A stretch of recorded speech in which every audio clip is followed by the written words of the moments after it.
Hi, I'm CP, and in this video I'm going to be reviewing this teeny tiny bottle of Montblanc Explorer.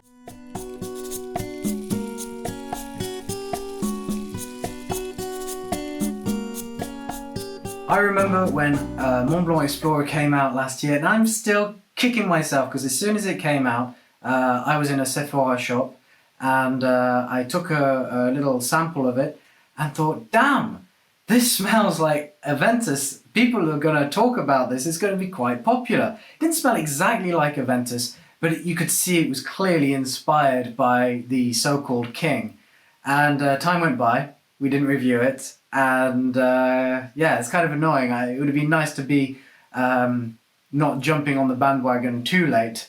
But here we are. And we're going to be reviewing this using the Bespoke Unit Fragrance Formula, our quantifiable review matrix that we've put together. You can download a blank copy of this so you can review your own fragrances at home in the description below. And there's also a link to the full written review of this fragrance where you can find the final PDF of this Bespoke Unit Fragrance Formula so you can follow it as I speak. So firstly, as I mentioned earlier, this fragrance was released in 2019. It was developed by three Givaudan perfumers, Olivier Pescheux, Antoine Maisondieu and Jordi Fernandez. Olivier Pescheux, probably one of the most well-known among the three, but those names should be familiar nevertheless. So let's start off by applying a little bit on the back of the hand. Just let that quickly evaporate, and already I can smell that Aventus style fruity breeze. But what's interesting is only at the beginning and then quickly it fades. And now already at the head I'm getting some fruitiness, but it's through bergamot as opposed to pineapple. I did get a whiff of that tropical fruitiness right at the beginning, but already it's gone. Here we have bergamot, some sage, and a little bit of peppermint. So very aromatic head and very rounded fruity note. As you get to the heart, we have some vetiver, so we're going to be a little bit more aromatic. Some guaiac wood, so this little pipe tobacco woody muskiness. And cocoa, which was surprising. It's not really a thick chocolate note. It's quite light, almost milk chocolate. It's very faint, but it's definitely in there. And it's quite enjoyable. Although the cocoa fades very quickly, as this is a very refreshing fragrance after all. And then finally, we have a base with, which is refreshing again, but still quite musky. So labdanum, a musky vegetable note, because it's based off flower petals, patchouli, so earthiness of the patchouli, and agarwood. So it's not an oud per se, but it's still on the musky side, still quite woody.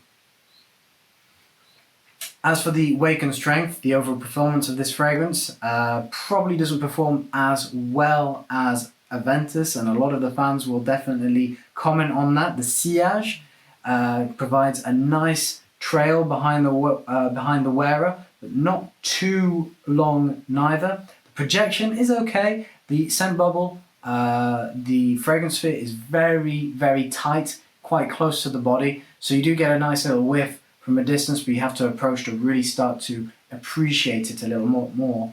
And the longevity does endure quite a while. This gives you about 6 hours of performance, but as you can see, you can get these little travel bottles here, which is very conveniently sized, and you can reapply throughout the day. I would also like to add that this is an eau de parfum, and it's a woody aromatic fragrance, as you could probably gather from the notes that I described earlier.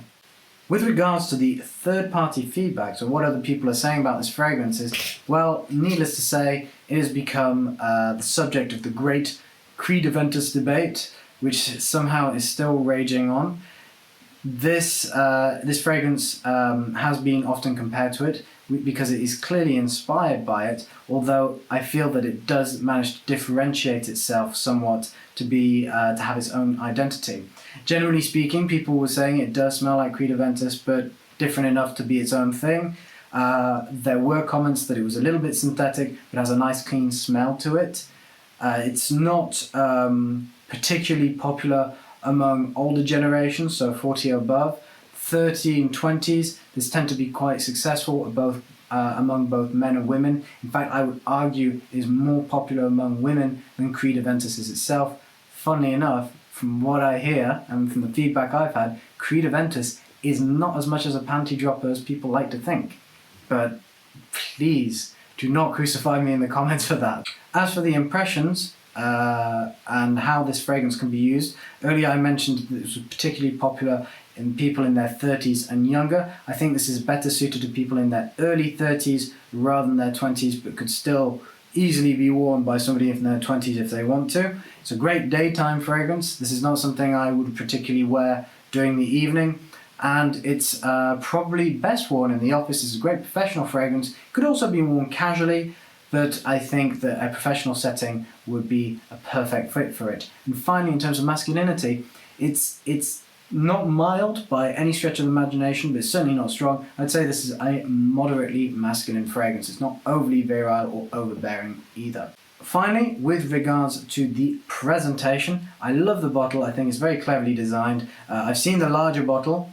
In fact, I actually prefer this format. It's thinner, more convenient, sits nicely in the hand. Of course, you have the exact same rubber finish that is meant to look like leather, with the little Montblanc snowcap logo on the front. The cap comes off quite nicely, and the atomizer produces a nice mist. Focus not too wide, it's just the way I like it. I'm quite fond of the atomizer on this. In terms of packaging, here I have the box, quite classic, very German.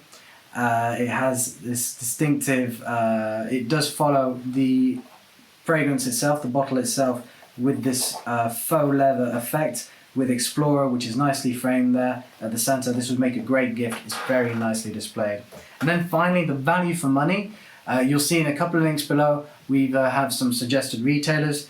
Montblanc can be found for around $50 or less for 100 milliliters, which offers excellent value for money if you compare it to the most similar fragrance, which is significantly more expensive. So overall, on the Bespoke Unit Fragrance Formula, you will see that this scored 81 out of 100, which is a 5-star review. This is an excellent fragrance, definitely worth getting. While it can be considered as a little bit synthetic, it is quite affordable, it's impressive, and offers a lovely bouquet of notes.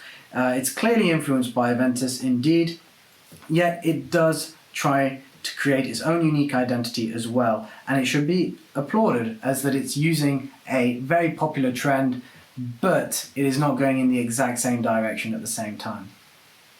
So that's all from me today. I hope you've enjoyed this video. If you like other men's styles topics, including fragrances, as well as cigars, suits, shoes, personal grooming, head to bespoke.com. Don't forget to subscribe, turn those notifications on so you'll see our future videos, and I look forward to seeing you again. Take care.